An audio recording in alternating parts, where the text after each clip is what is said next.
বৌমা শাশুড়ির এই ঝগড়ার প্রধান কারণ হচ্ছে জেনারেশন গ্যাপ, ঠিক কিনা?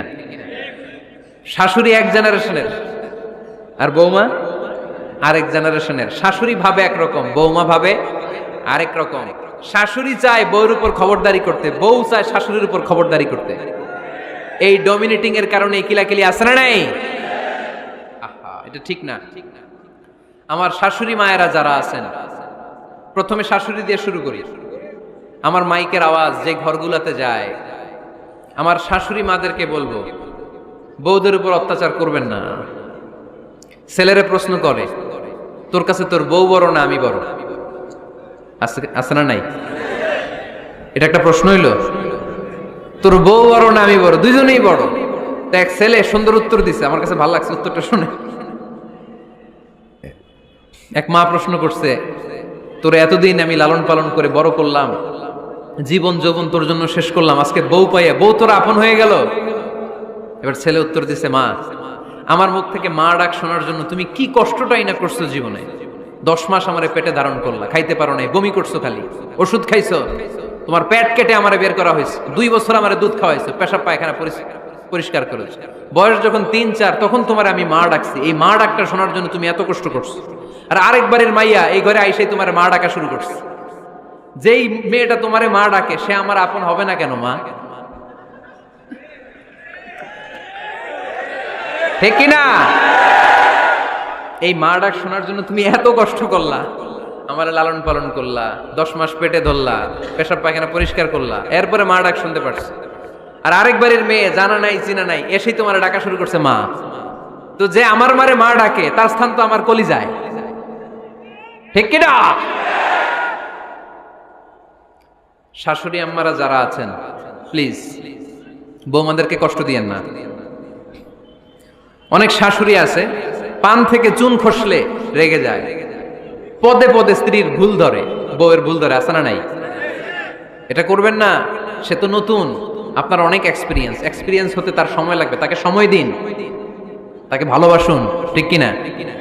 না বুঝে সামান্যতে বৌমারে বদদোয়া দেয়, এরকম আছে না নাই? কিন্তু বুঝতে চায় না, বৌমারে যদি বদদোয়া দেয় তাহলে তার নিজ ছেলের পরিবারের ক্ষতি, পেটে ধরা যে ছেলে, ছেলের পরিবারের কিন্তু ক্ষতি, তার আপন নাতি নাতনিদেরই ক্ষতি। আওয়াজ করে বলেন ঠিক কিনা? বৌমাকে বদদোয়া দিয়েন না। বৌমাকে নিজের মেয়ের মতো দেখবেন। সমাধান আমি দিচ্ছি, কেমন দেখতে হবে? নিজের মেয়ের মতো। নিজের মেয়ে সকালে ঘুম থেকে ওঠে 11টা, ওইটা সমস্যা নাই। বৌমা কেন উঠলো না, ওইখানেই ঝামেলা, আছে না নাই? মেহেরবানি করে আপনার বৌমাকে আপনার নিজের মেয়ের মতো দেখেন। নিজের মেয়েরে যেমনি আদর করেন তাকেও অমনি আদর করেন। আপনার বৌমারে যদি আপনি কষ্ট দেন, মনে রাখবেন আপনার নিজের মেয়েটাও আরেকবারের বউ হয়ে কয়েকদিন পরে যাবে। আপনি যা যা করবেন আপনার মেয়েকেও তারা ওই রকম কষ্ট দিয়ে বাড়িতে ফিরিয়ে দিবে। চিল্লায় বলেন ঠিক কিনা? খবরদার, টিট ফর ট্যাট, ইট্টি মারলে পাটকেলটি খেতে হয়। এজন্য শাশুড়ি আম্মা জানারা যারা আছেন, বৌমার সাথে খারাপ আচরণ করবেন না মেহেরবানি করে। তাকে আপনি কষ্ট দিলে আপনার নিজের মেয়েটাও আরেক বাড়ির বৌমা হবে, সেও ওই বাড়িতে এই কষ্টগুলো ভোগ করবে। এগুলো যখন আপনি শুনবেন তখন আপনার চোখ দিয়ে পানি পড়বে কি পড়বে না? পড়বে। এবার আসেন বৌমার কথা বলি।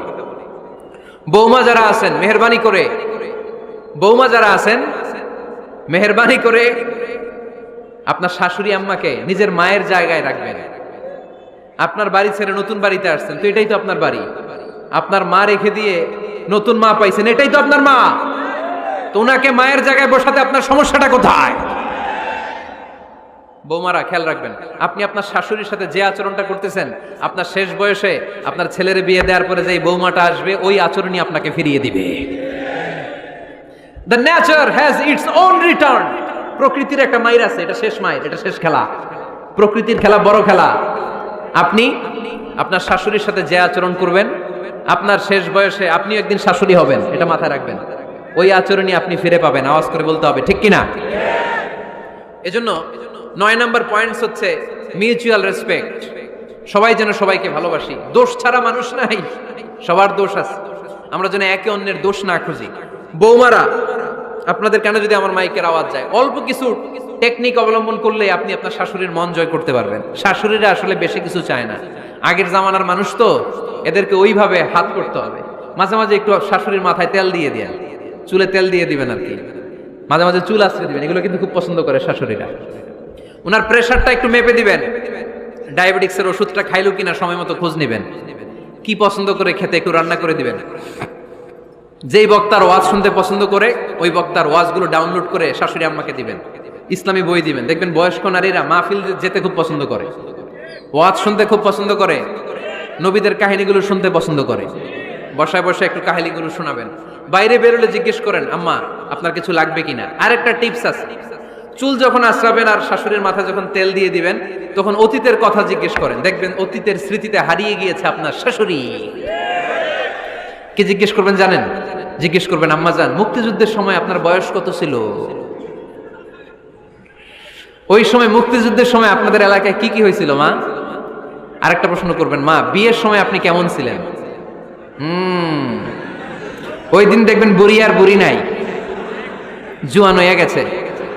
ওই দিন বলবে মা আমি অনেক সুন্দরী ছিলাম, আমার মাথায় অনেক চুল ছিল, আজকে নাই। আমগো গ্রামে আমার সাথে সুন্দরী মাইয়া ছিল না। অতীতের স্মৃতিতে স্মৃতি হাতড়াতে হাতড়াতে তিনি হারিয়ে যাবেন। জিজ্ঞেস করবেন যে মা শীতকালে আপনাদের দেশে কি পিঠা বানাতেন আপনি যখন ছোট ছিলেন, আপনার বাপ চাচারা কি করতো, এগুলো জিজ্ঞেস করলে উনি স্মৃতির পাতা হাতড়াতে হাতড়াতে চোখ দিয়ে দাঁড় দাঁড় করে ওনার পানি ঝরতে শুরু করবে। আপনার জায়গায় ওনার হৃদয়ের মনি কোঠায় এমন জায়গায় পৌঁছবে আপনার ছাড়া উনি কিছুই বুঝবে না। বৌমারা এই অল্প কিছু টিপস অবলম্বন করে আপনারা আপনাদের শাশুড়ির মনকে জয় করতে পারেন। শাশুড়ি বৌমার দ্বন্দ্ব আমরা চাই না, আমরা চাই শাশুড়ি বৌমাকে নিজের মেয়ের মতো জানো, আর বৌমার শাশুড়িকে আপন মায়ের মতো ভালোবাসুক, ঠিক কিনা? এই মিউচুয়াল রেসপেক্টই পারে শাশুড়ি বৌমার দ্বন্দ্বকে দূর করতে আর ঘরটারে শান্তি টুকরা বানাতে। আওয়াজ করে বলেন ঠিক কিনা? কয়টা গেল? আর আছে কয়টা? দোয়া করবেন একে অপরের জন্য। দোয়া সাইয়েদনা ইব্রাহিম ফ্যামিলির জন্য দোয়া করতেন, রব্বি জাআলনি মুকিমাস সালাতি ওয়া মিন যুররিয়াতি রব্বানা ওয়া তাকাব্বাল দুআ।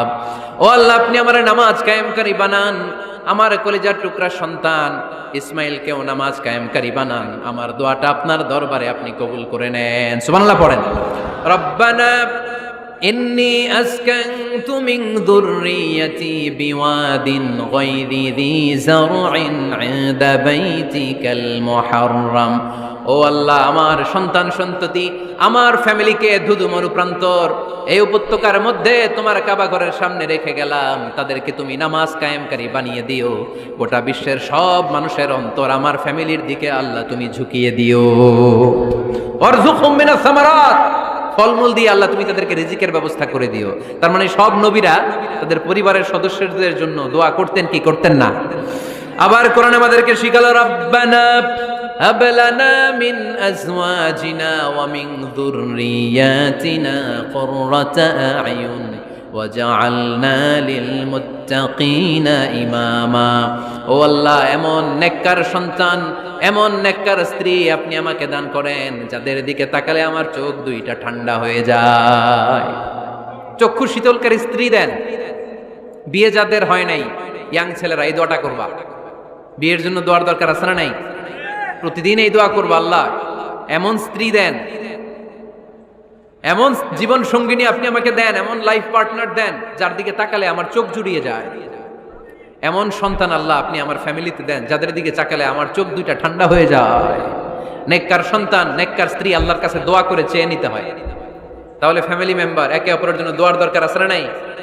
বাবা দোয়া করবে ছেলের জন্য, ছেলে করবে বাবার জন্য, মা দোয়া করবে মেয়ের জন্য, মেয়ে করবে মায়ের জন্য, ভাই করবে বোনের জন্য, বোন করবে ভাইয়ের জন্য।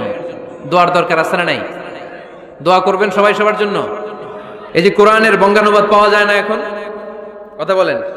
স্মার্টফোন আছে কার কার দেখি? হ্যাঁ, কারা কারা স্মার্ট দেখি?